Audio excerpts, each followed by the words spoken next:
Welcome to Ngosi Talk Shows. Lead from within. Find your own voice. Challenges we have had to overcome in 2020. Find your own voice. The world has become united by the unseen, knowing there are no guarantees for tomorrow. Lead from within. Find your own voice.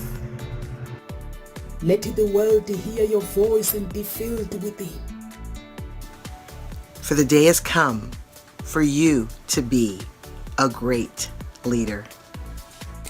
The time has come to break away from the pain, distraction, experience the unthinkable. Find your own voice. Welcome to Ngosi Talk Shows, everyone. Lead from within. Over to you, Carol Ann. Please introduce yourself to our audience. Hello and good afternoon from London, UK. And as the writing facilitator, what I do is I support soul-driven entrepreneurs in becoming more productive with their writing by connecting them with their deeper innate ability to write. But more importantly, they experience free-flowing writing. They experience an unlocking of the writer within and getting their book written, getting their story written, because you cannot publish what isn't written. And all of this has come about through my own journey of unlocking the writer within. So I'm Carol Ann, the writing facilitator. And it seems, where are we at, Nomsa? It's like things disappear and come back again. Oh no, I was here. Thank you so much. Thank you so much, Carol Ann. It's just, I don't know, my dress keeps going like this. Oh, okay. It's not staying down. It doesn't want to stay down here. No idea why. So thank you so much. Thank you so much, Carol Ann. And our topic today is how can we solve poverty and homelessness? Basically, I chose this topic because there's so much that is going on around the world, which is basically there's so much homelessness, and some people, they do try to get help, those who are homeless, but some people, and there's so much poverty, like in the United Kingdom. Sometimes I hear people saying, I rather starve instead of going to apply for benefits and stuff. And you ask them why, if you have worked all your life, and they're like, it doesn't, I don't like somebody, they tell you that they don't like to give people problems, and they'll prefer to actually sort things out without having going through the hustle. And some people, basically, they don't apply for benefits, but they have worked all their lives. And I come across it mostly as British people that I hear them saying, I actually prefer not to apply for benefits. And I'm like, but if you're not working and it's not a choice, something has happened at work and you've lost your job, but why won't you go to the system and seek help? And they're like, no, it doesn't seem right. So they will just prefer to actually basically starve. And some people go homeless, and some people do try to get help, but they don't get any help. They give up, because sometimes you have to, according to the system, you have to be in a certain level of homelessness for them to give you attention. So I don't know, in your own experience, Carol Ann, when it comes to poverty and homelessness, what are your thoughts? It's a great question. And I know when you put this topic there, I'm thinking, I don't know, what do I really know about this? Because I don't know firsthand about it. I know what I hear, what I see. So I can only come from my own opinions and things that I've read, or, you know, perhaps suggestions. But what I'm finding interesting is what you're saying about people not applying for benefits. Well, in some ways I can relate to that, because there's pride in some ways. You know, you want to sort yourself out. You should be able to support yourself and make things work. And there's this should in there. There's this, you know, I need to do this, or I should be doing it, which doesn't really help you move forward or solve the problem. But also, actually, applying for benefits isn't as easy as it sounds. And because I remember, many years ago, when my daughter was, we needed to apply for some support for her, or for me to support her where she was at. And literally, it was nothing. And I remember being on the phone to the benefits agency and just in tears, because it's like, and angry as well, and attempting to keep my cool and saying, look, I've paid into the system all these years. I've never, ever asked for support or help. And now I'm asking. And you're saying no. You know, and it's just like, why bother?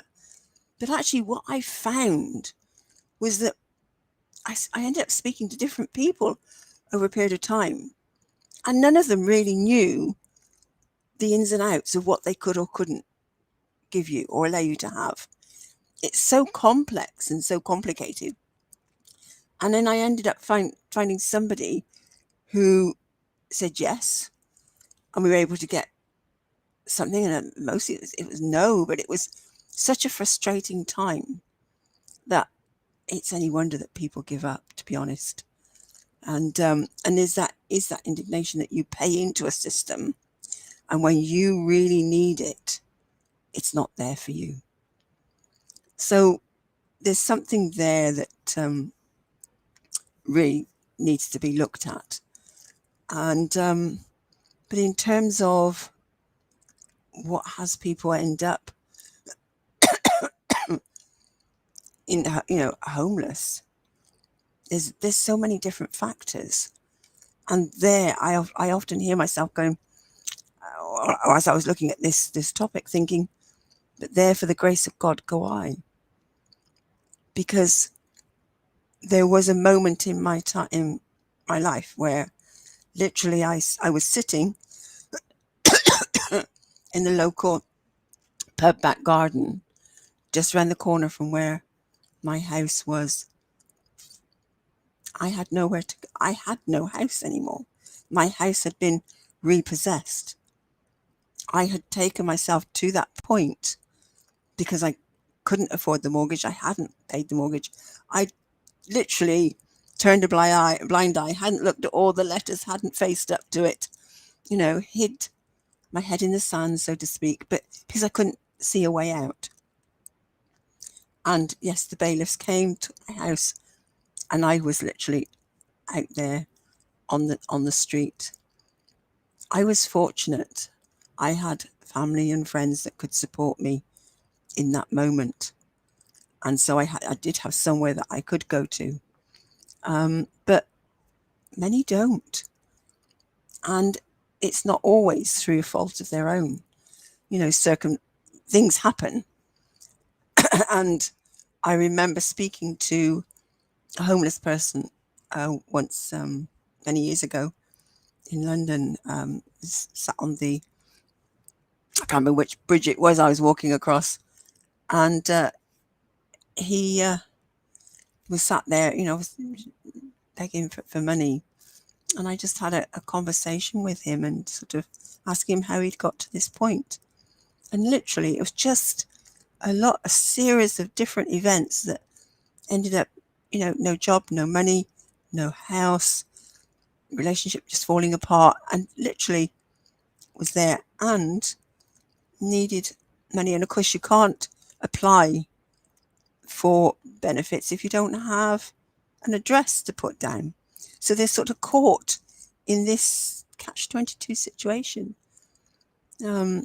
So I just thought it might be an interesting one to chew over and look into, and maybe we can scratch on the surface here, Nomsa, because I've realized it is such a deep, wide conversation that let's just see where we can go with it. And maybe there's something that we say that may just support someone out there to support someone else with what they're going through, or may just divert them away from that end result, you know. So yeah. So what did you hear in what I just said?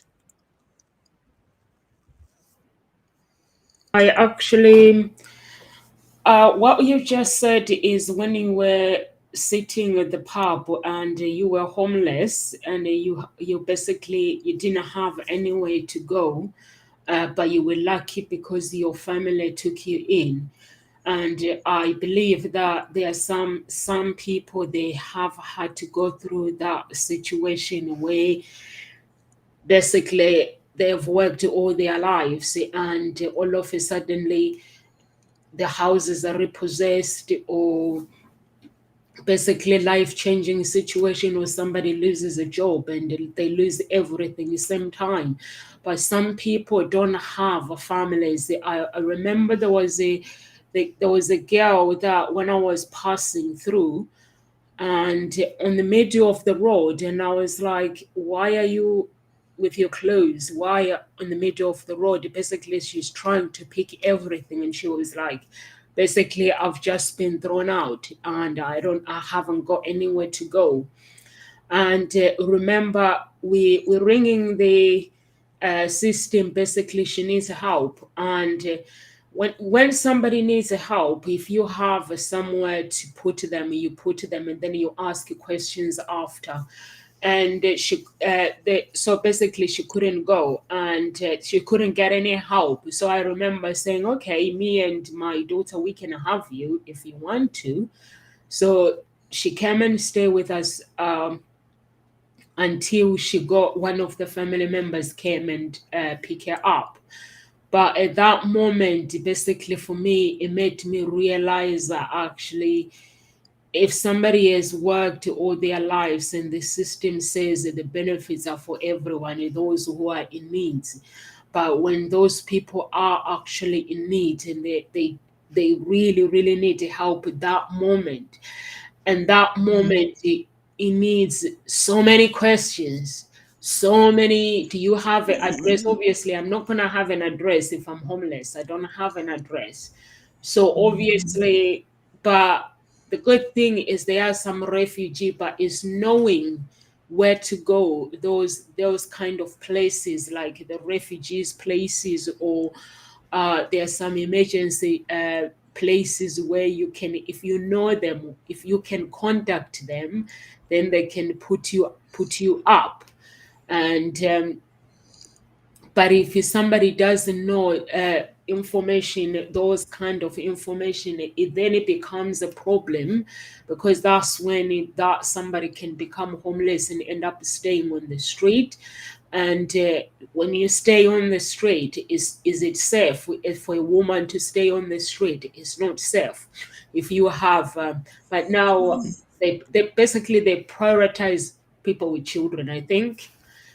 So I don't know why it is a priority, people with children. And I know somebody else as well that lost their job. They've worked all their lives, and this person is British, worked all their lives, and they lost a job just like that. And for her to get help, trying to get help through the council, and to basically, although you have families, not everyone is willing to put you up, to put you in and give you a home. So she couldn't get any help, basically. And I could not understand why she couldn't get any help when somebody has worked all their lives. And at that moment, they've got nothing, they've got nowhere to go. So I could not understand why they couldn't help, and that person has to come and stay with me again. So I was like, wow, I don't understand. How does the system? And her response was, although that is the reason why we don't bother claiming for benefits, because although you've worked all your life in this country, but when you actually need help, you try to get help, you never get it. There's so many things that they require. And also it depends with the person that is on the other end as well, that is receiving the phone, because sometimes when somebody's having a bad day, you're just gonna have a bad day with them. Basically, whatever they are going through, they're just gonna take it on you. So, because I've seen it with myself when I have problems, like if I'm trying to solve problems, if somebody is having a bad day, so I'm gonna have a bad day on that phone call. So all I've got to do is I've learned now. I say, "Oh, thank you very much," and I cut the phone, and I ring back again for somebody else, different person, to answer the phone, and then I'm gonna get help. Because if that person is moody and they are grumpy and their work things are not going well, they're just gonna be grumpy with me as well. So that's how things work. But the main point, basically, I wanted to basically us to talk about is the younger generation. How can we actually help them to actually not to get into that situation? Of course, you can't avoid poverty, you can't avoid homelessness, but for them to have their own authority in their own lives, so they become who they become, and avoiding all this. You see, like in younger generation now, some they finish school and the next thing is boyfriend pregnant. It's all sorts of things that happen without having a career path. You don't have to go to uni basically to have a straight career path. You can actually, if you are somebody who's creative, learn some basically work. If you go to college, you don't need a university degree. But for this younger generation, what advice could you give for somebody to actually make sure that they have their own authority in their own lives? It's a great question. Poverty and Yeah. homelessness. Interesting that you're focusing on the younger generation, because immediately I go to, well, okay, yeah, We there's can them, go but what wow. about everyone else? We can That's go out to there everyone already. else. We can And go to but everyone this is a else. great Yeah. start Yeah, we can go to everyone else. yeah, and it's just something in me that goes, okay, what about everyone that's already out there, and what took them there? But because there is many reasons that people become homeless, and I think there's the lack of affordable housing, there's poverty and unemployment. They haven't got sufficient funds. People have left prison, the care, because even you talk about young people, but people in care home, in care, when they reach, I think it's 16, I think that they get put out. They have to find their own way, and so there's a chance where they could just literally fall through the net.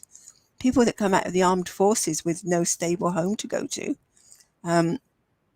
people that are trying to escape from a violent relationship or abusive childhood home. So again, there's children there that maybe, they finally decide that's it and get away. But where can they go? How can they be supported? Relationships that break down. And there's also mental or physical health problems. And there's people that have got maybe addictive behaviors or substance misuse. So therefore, there's just so many reasons that people can get homeless, become homeless. And so therefore, there is no one solution that is actually going to solve all of this. And I think you have to take each one on its own merits as what, you know, what's going on for that person. But in terms of young people, you know, how not to get into that situation comes down, there's a lot around education. And I know people talk a lot about the education system and that it's wrong and that it doesn't help to people. And yes, it's flawed, but actually moaning about it and attempting to change it and say it shouldn't be that way, it should be this way.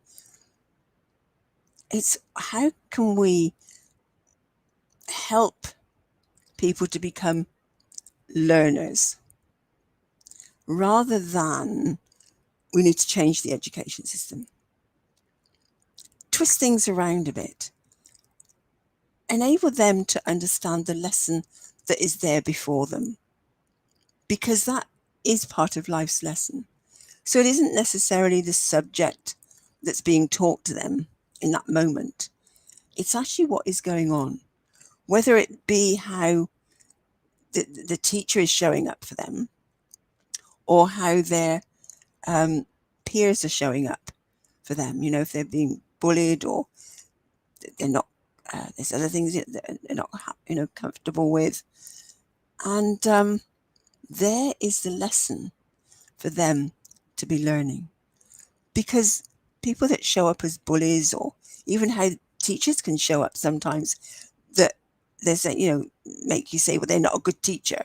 They're not teaching me properly, or they're making me feel angry. Well, if you don't look at, well, what's the lesson here for me to learn? How can I resolve this? You're going to have other people show up in your life that are going to make you angry, that are not going to be giving you what it is you want. And so for me, it's more about empowering learners to be great learners and not just sit and soak up whatever they're being told. Because what I found is most people want to be told what to do.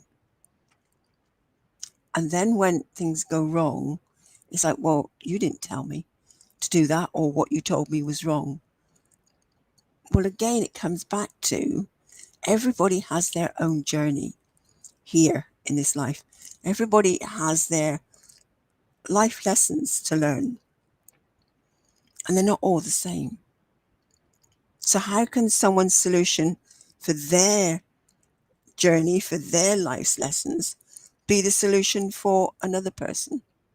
It may be just aspects of it, and it's great to hear about it so that you can pick out things that may work for you. But it's about understanding your own journey and what you're here to learn. And that, for me, is where you can actually support the younger generation and not make it wrong if they do happen to fall into homelessness. They do happen to fall into that poverty, that they haven't got the money, and so therefore they become homeless, because maybe that's part of their life lesson. And so instead of holding them there in that space and making them wrong, have you given them the tools to deal with and explore, well, what has me be here? What is my lesson for me to learn here at the moment? Such that once they've learned it, they can move out. And it may be that there's people that they need to connect with in that situation that can help them and can give them some lessons, some gold tips, or just something, you know. So it's not about fixing something or stopping someone. Say, oh, you can't go there. It's their journey, and allow them to learn and be able to learn when they're there. I remember once being told, I used to, I had some Jehovah's Witnesses used to come to my door, and I used to have a conversation with them. And at that moment in time, I was really grateful for the conversations that we had. and they invited me to their teachings and to their classes, and I went, because for me in that moment it was something that drew me. Somebody that I knew, she actually was horrified, and she said to me, "Don't go there." She was trying to tell me what to do. She was almost forbidding me to go, and she said, "You promise me you won't go again." And I said, "I can't do that." And you know, I went to the next class and lesson there, and I'm so glad I did, because in that moment while I was there, something clicked. I had a realization. I thought, no, this isn't for me. And I was able to actually say that to the couple that used to visit me and say, no, this isn't for me. I've realized that, but I'm still happy for you to come and talk to me about this section of the Bible that I'm wanting to explore at the moment, which they did for a while. And then it just naturally, it stopped. But I wouldn't have learnt that lesson if I'd taken notice of what that person had said to me, if I'd been a good girl and done what she told me to do, you know? And so it made me realize that we have to trust our own instincts, but it is about being present and in the moment and being discerning. So it's being able to have those skills. So teaching the younger generation those skills is something that would support them. So maybe there's something there to look at as well. So that's my take on it at the moment. What you Thank think? you. Thank you so much. Thank you so much, Carol. And I think basically what you're saying is basically you have to be responsible for changing your life and not listening to people, because if you come to a generation of poverty, you have to cut those ties, be the one that changes your life, because life is a choice. Just because you come from poverty doesn't mean that you inherited that poverty. You can break it. You can break that chain of you coming out of poverty by actually be the changer of your destiny and actually be the changer in your family line, changing your family line history. So, which is what you were saying, that you made a decision that you are going to attend the meeting. And when you actually attend the meeting, it's going to be your choice to say whether do I stay? Do I not stay? So actually, like right now, we're going through a pandemic. Has been since 2020, and the pandemic basically is inviting the world basically to its recession.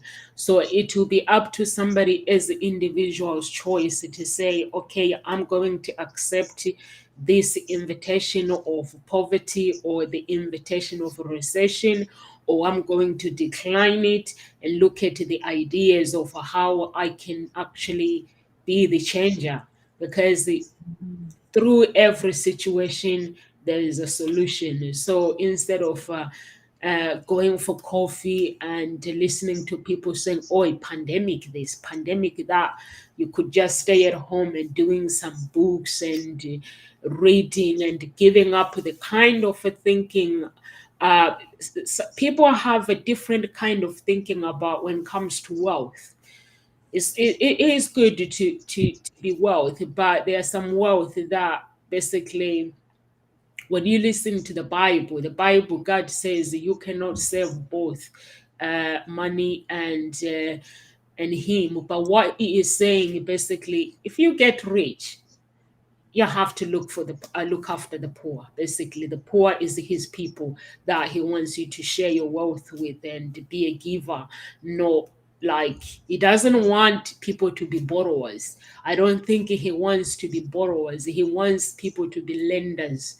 He wants people to get wealth and be lenders and look after his people and be givers. But then if you come from a generation of poverty, then you're gonna have to teach your children something different. Um, to have their own voice. You're gonna have to teach them to have their own voice in their own, to have authority in their own voice, so they can change their lives how they are meant to be. Because I don't think, personally, I don't think anyone is born to be homeless. I don't think anyone is born to be a borrower. I believe that we all have our unique destinies, and the problems along the way, they will appear while we are going through challenges. But it will be up to you and up to whoever is going through those challenges to say, okay, I'm not, even if I'm falling right now, but I'm not gonna stay down. I'm just gonna keep trying and just be the changer in your family line. I think that's what, and having a different mindset as well, and hanging out with people that have done it all. You can't avoid homelessness. You can't avoid poverty, because all these people, when you listen to the people that have made it in life, Bill Gates or everybody else, they tell you that they went through poverty, they went through homelessness. So sometimes your life will be tested in so many ways. So you just have to teach your children, like myself, like, I'm not a parent that put rules in place. I tell my children the principles of living in the world and what happens if you don't follow those principles, and then I leave them alone. I'll keep reminding them the principles and keep reminding the principles, like studying what you need to do, and then I leave them alone. And one day I will hear my daughter saying something that I said before. She'll be saying, "Oh, I have decided to do this, and because of this." And I'm like, "Oh, okay." So now it comes down to what are the principles that I've told her maybe 6 months ago or 5 months ago.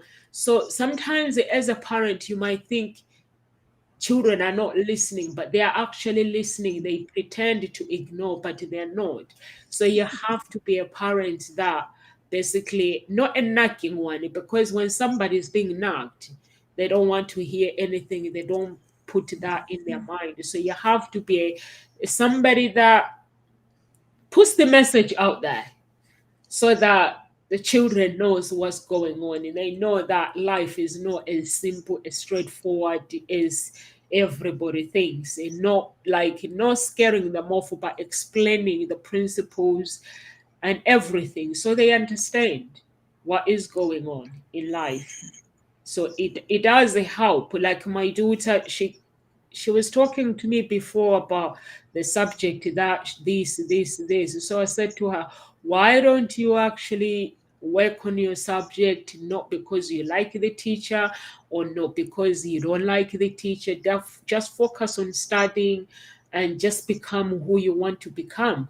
And when she went back to school this term, she goes, "Oh, this term I have decided things are going to change." So I was like, "Oh, okay. How are they going to change?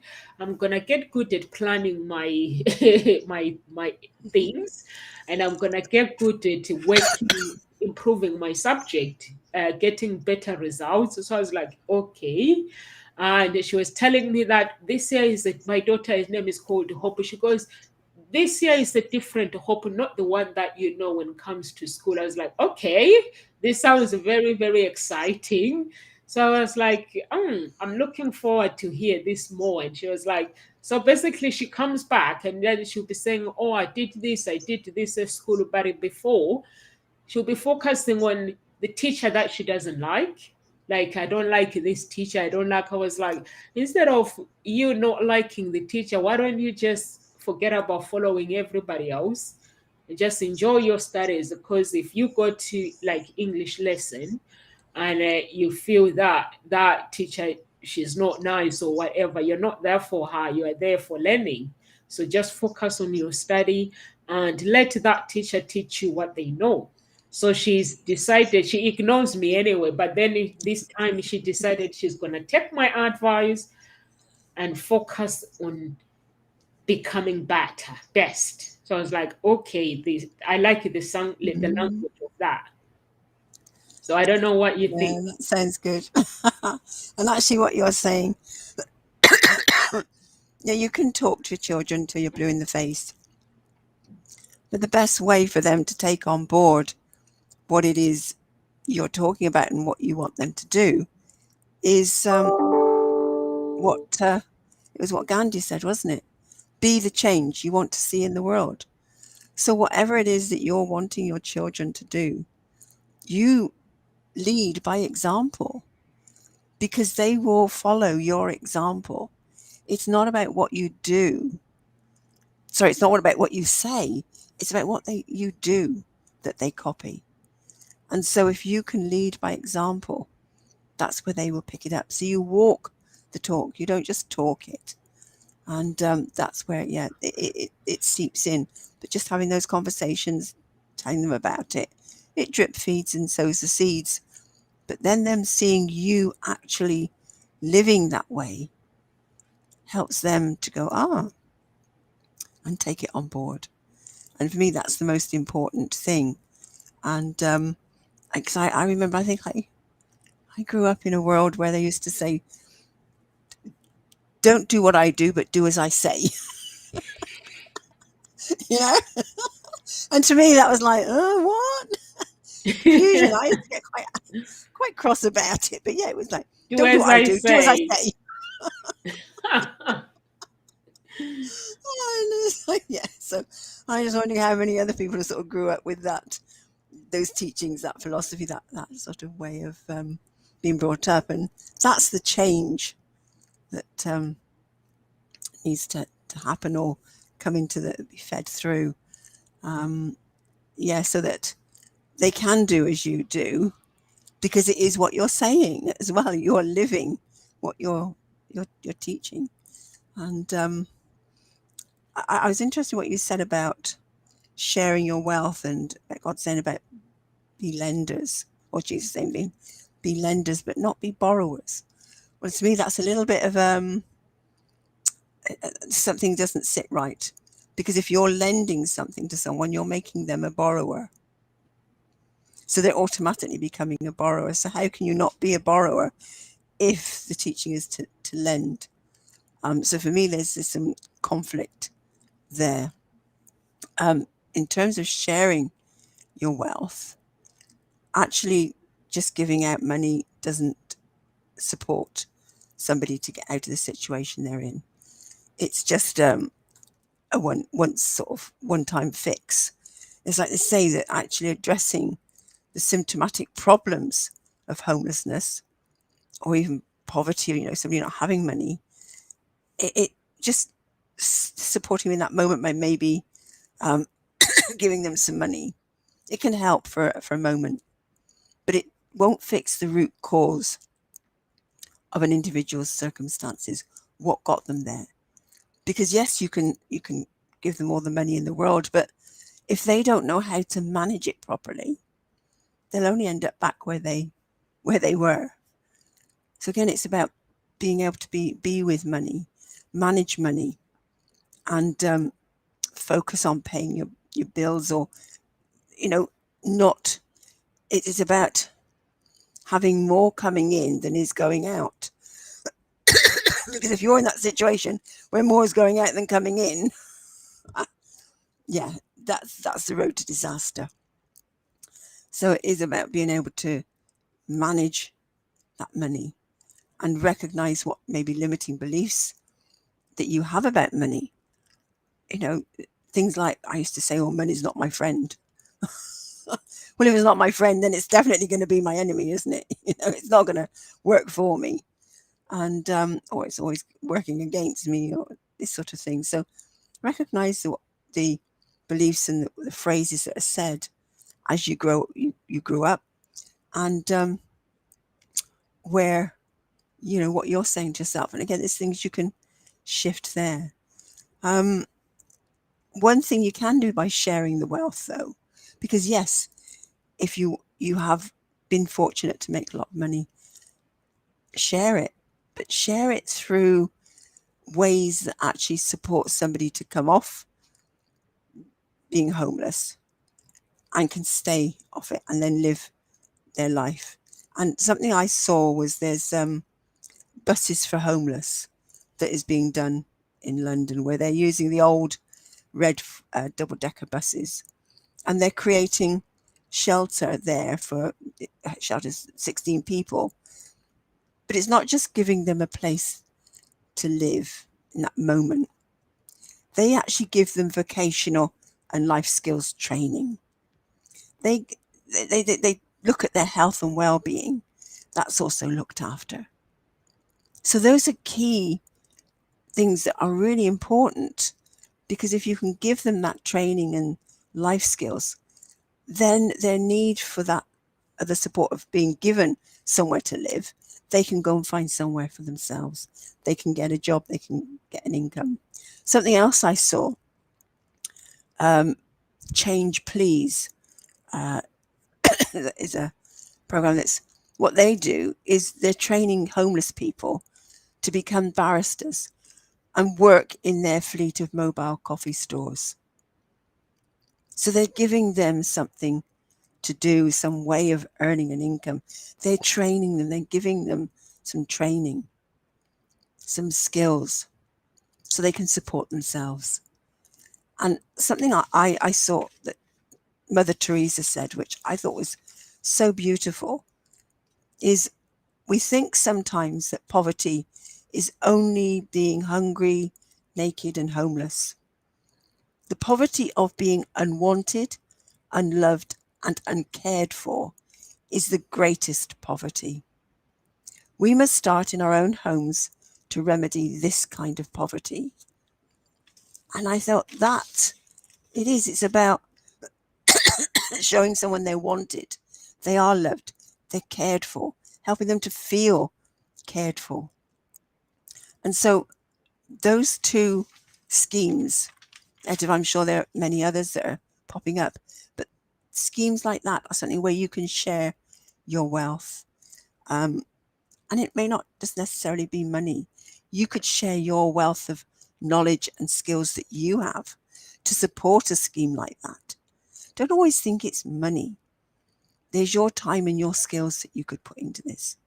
So helping someone to show that we care for you, we really care what's happening about you.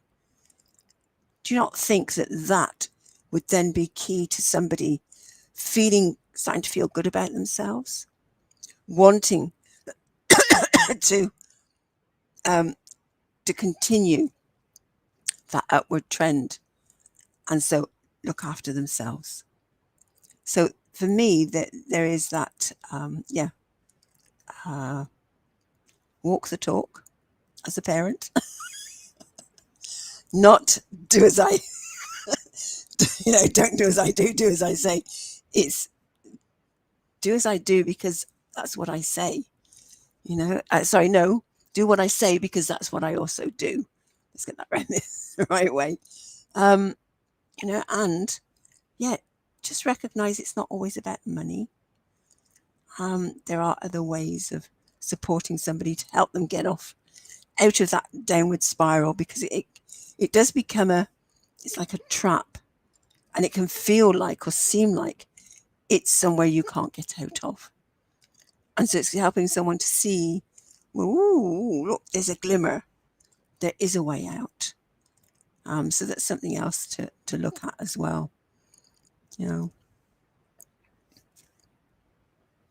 They walk the talk as a parent, because I think it's very, very powerful. When you say walk the talk, basically you talk to your children, and then your children, you have to be a good example. I think I can't remember who I've listened to the other day, and they were saying if you tell your children to read books, and then they're sitting next to you, you're watching TV, it's not going to make sense to your children. But if they read books and you sit there with them and you show interest, that you actually or you're reading your own books, or you just listen to what they're reading, then it is going to make sense. So I like it when you say walk the talk, because it's very, very important that our children, they pick up our good habit, and they'll pick up our bad habit. I think what you're saying, it is very, very, very powerful. So when it comes to, when I was saying don't become a borrower, not a lender, some people, I was talking based on the scriptures. Some people, they get themselves into poverty by borrowing money. Like somebody will get into this addiction of getting loans. And instead of, because like people say, starting your own business, you have to have money. But instead of somebody uh, creating ways of, instead of going to borrow money all the time and creating more problems, creating more poverty, getting into more debt, sometimes it's nice to say to God, I don't want to be a borrower, I want to be a lender. The reason why you want to be a lender, you talk about knowledge. When you have knowledge in your brain, knowledge basically is power, knowledge is wealth. And then you have finances. Finances can disappear, but knowledge cannot disappear. When you have your knowledge, when you basically a lender, you're lending people your knowledge, you're giving people your knowledge, you're sharing your wealth, like what you were saying, find ways to share your wealth with people, not people that are going to come in and get help and then go back again and not helping themselves. So that's why some charities, they have a system of, if you come and say, this is the problem that I'm facing and I need help. So they want to know, if they help you, do you have a plan? If they help you for a certain length of time, do you have a plan to actually change your life, change things around? So some charities want you to fill the forms and want you to explain that what are your goals for the future? Are you going to come back for more if they help you now? Are you going to come back for more? So they want to know all that. So that's what I was saying, that you basically need to have a plan. You need to be somebody who is lending, not somebody who is actually, like today we're talking about poverty. Somebody will come and listen, and instead of using the knowledge, what is being said, and creating their own and changing their lives, people just sit there and they'll go and listen to somebody else. So sometimes it is good to say, I want to be the changer in my own destiny, and understanding that, be somebody that gets things done, and take risk as well, because successful people, they take risk. I like to take risks, and when I'm doing something, and if I have to make a decision when it comes to business, sometimes I make a decision and I haven't got a clue what I'm doing, the path. I haven't got a clue the next thing, the chapter, what is gonna happen. So sometimes you need to get out of your comfort zone and don't be like everybody else. Some people just want to try to fit in with other people. They want popularity, and you stay in poverty. You want people to like you, but then you stay in poverty. You don't do anything, and they don't want to get out into their comfort zone because they're scared that people gonna judge them. And like you were talking about in care, when people are in care, when they turn 16, they need to be out.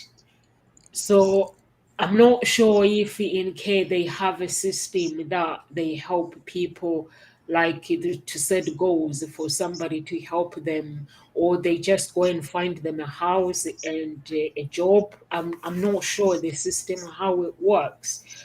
But most of the people basically that are successful, some of them have been in care, and some of them have lived rough in their lives. Some of them have lived in a council houses. I know there are some people like singers. Most of them, they come from single parents, and but it never stopped even though you're coming from poverty, it never stopped. They never labeled themselves to say, I come from a poverty generation, so I'm not going to do anything. It made them hungry to wanting to succeed. So I think if anyone that is watching, basically you have to have a different mindset from whatever you have, like what you say, walk the talk. I remember growing up with my father. My father was a man who was always smiling, never see him angry, but he will talk to you, like give you advice and explain to you that this is what the world is about, this is what you need to do. But at the same time, he'll be doing the same thing as well as a parent, and my stepdaddy as well. So when you say walk the talk, it's like you're talking to me with my parents. So that's what I saw with my parents. And because I was so I basically wanted, I find it really, really curious. I became curious about their behavior. So which has made me different, that I do not hang out with people because they feel sorry for me or because I want to fit in. I don't do those kind of things. When I belong to somebody, anybody that I hang out with, is because I love their mindset. I love how they think, and I love. It's basically I admire their values. I respect their values and I respect their beliefs, because it means that their values basically align with where I need to go. Although our beliefs are different, I understand that it's okay to have different beliefs, but it means we all want the same thing, which is success. So those are the kind of people, not people that would talk me out of whatever I want to do. I don't want that, because I don't want poverty in my life. So over to you, Kiro. There's quite a few things there. You're talking about having a plan to turn, your life around, having goals. Sometimes people find it really hard to set goals or to even think about the future, because all they can sort of see is where they are right now. And I think it's about supporting them to realize that goal doesn't have to be something way out there in the future. It could just be, what's the next step that I could take to move me forward towards getting out of here, to finding a way out. And it's about those little steps and asking, that's the goal, finding the little steps to get me out of here. What can I do? Because those are great questions that you can ask yourself. What can I do?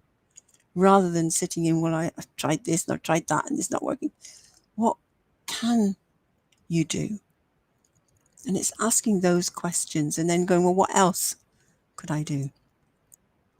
And there was something I heard yesterday about 7 great questions. I don't know if I've got it here.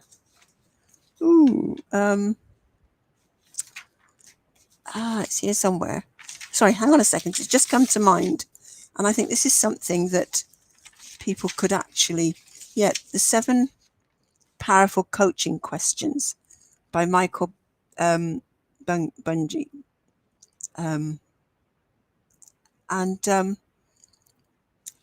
These are what's on your mind and what else.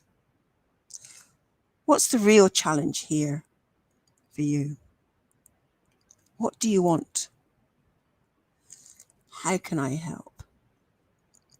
If you're saying yes to this, what are you saying no to? And I saw that question, I thought, that's a great question. Because what have you been saying yes to that got you where you are? So what have you been saying no to? What have you been saying, no, I don't want to do that, can't do that? Shift your focus, have a look. So I thought that was a really great question. And what was most useful for you? So those are 7 powerful coaching questions. There's something, perhaps worth looking at, but definitely that what question.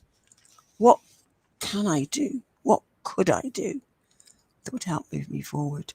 And then start creating that plan as maybe answers come. And I think this is where, if you know the story of Neil Donald Walsh, who wrote Conversations with God, and his story is absolutely fascinating. And there is a film about his story, and that's worth watching because it's quite moving. And he found himself on the streets and literally searching through dumpsters to to find food. And at his lowest point, he just started asking questions and found that there was an answer coming. And so he started writing them down. He'd start writing the questions, writing the answers. And that's where his book, his first book, got created, Conversations with God. And then I think there were some subsequent ones as well. Fascinating story. But asking those questions was what actually helped him to eventually move out of the situation he was in, getting some answers. So you never know where the answers may come from. Just by asking those questions, it may be something that you get from God, from the universe, that just something that comes to you. Or it just may be that suddenly you have a conversation with somebody who gives you an answer in that conversation through what they say. You might find yourself just picking up an article or a book. And so it is about being willing to ask the questions, go there and be open to what comes up. And something about being the change, and with what's going on now, how can we change our lives? Because yes, in this pandemic, what's been interesting, I was at a networking event the other day, and Brad Burton, who was the founder of 4N Online, who created he had all his networking meetings were offline before the pandemic, and literally overnight the whole business crashed because the lockdown happened. So he stood in, well, what can I do? And turned it all around, brought it online, and has created another, expanded his business in that way, which meant people could still connect with their business, still grow their business, but now realizes that there is something else changing, because obviously we're moving back out again. So we're having in-person meetings, but there's still going to be online ones as well. And his message now, what he's talking about, which he was talking about the other day, was about we've become islands. Because we've been locked down, shut in, we've become islands. And now what we need to do is get together. It's no good waiting for the cavalry. It's realizing we are the cavalry. And that was his message. And it's about getting together with people, supporting each other, and stop being an island. And I thought that was absolutely brilliant message. And so again, it's recognizing, where have you become an island that has taken you to being in the situation that you're in, and recognize that you don't need to be the island. There is support, that it's getting it together with other people and creating that community of supporting each other. And so that's something that I found was really interesting, and maybe it's worth sort of people thinking about and recognizing, have I become an island? Is there some way I could reach out, support?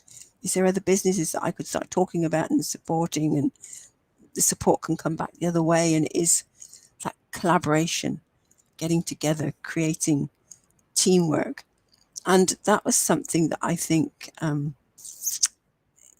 could also work with the different agencies that are out there. And I know my daughter that works for Home Start Ealing, which supports vulnerable families, what she finds very often is you've got these different agencies or people that sort of decide they want to support these families. They spring up on their own, they work up on their own, they don't know anything else that's out there, and they work in isolation.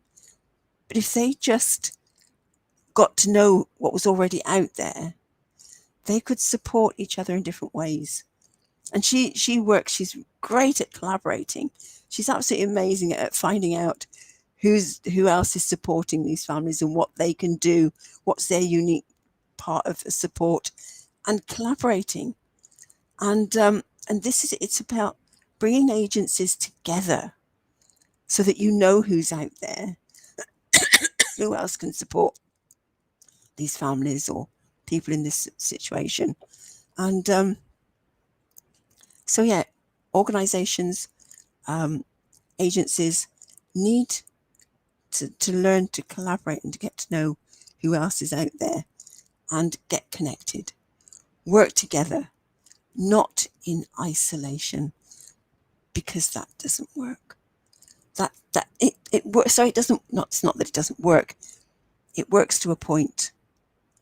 It could be far more effective if they got together, and so that's something worth thinking about if you're wanting to support poverty in some way, eradicating it or helping homeless people. What else is there already? Who else is already out there that you could help with your skills, rather than try and set something else up and reinvent the wheel, so to speak? Because there are lots of agencies and support workers out there already who are so stretched. Maybe you could support there. So I think that's something worth thinking about. True, Carol Anna is all about reaching out, and instead of building something from the scratch and just trying to basically create a system that is already there and working with other people, and which is what I plan to with my charity. That my goal basically is to approach people who have gone around the world and who knows how this system works, because anything that you give, it doesn't mean that it's going to reach people. I know some charities basically they go directed to help people with poverty, and they distribute everything, or when they go and build homes, basically leave people, put people there, and they already have that system. So what you're saying is true. Basically, you have to, instead of building things from the scratch or doing whatever you do from the scratch, so you have to, there's already a system that is already been done out there that can help. So thank you so much, everyone. For those who are watching, we are here at Ngozi Talk Shows Monday to Friday, 1 p.m. UK time. So please, if you're watching this video, press some heart button and share some love, or get in touch with our speakers and see what system they can help you to move forward. What kind of system would you like? We have all different speakers, coaches from all walks of life. So we'll have everything that you need. God bless you, everyone. Have a lovely weekend and live with grace. Any words of encouragement, Carol Ann, or will you finish? I think actually, yes, something that's just popped into my mind as you say that. It's something that came to me, and it's part of a longer poem that I wrote when I was in quite a dark space many years ago, when my second eldest granddaughter was a baby, and I was just sat cuddling her and rocking and just being present to that, being with her. And then all of a sudden what came into my mind was, there's always a way to get out of the dark.